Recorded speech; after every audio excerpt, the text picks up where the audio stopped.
Matanda. Choro kwenda park station izvi. Ndokuzati kachomwe ndi oga mna kachipa mazai. Anditika ndokuita $4. Bonja kupa mazai, ndovanda pakachi kamiepe nekaso utafa. Kachongwe. Muna akaita mbiri kufamba chitengesa mazai. Toto. Pera. Pera sakura vanhu vakapera zviwa. Wakupenga nokufarisa manje. Ndine prize gokorozi kama munhu wese chama. Kachongwe ane huku dzinokandira mazai. What about kupera? Saka yode une prize remazai. Wakutsvaga kavashana kutengesa mazai. Vashana kutengesa mazai. Yeah. Chandi uri kunyepera iwo. Umwe ndishainira zvokuno kudadira. Mazai iwo unotsvinya iwe. Pakutsvinya iwe unotsvinya. Zvokudai baba wako ariwa anogadzira mota.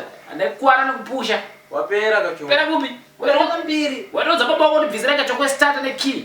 Pera ngechiuta.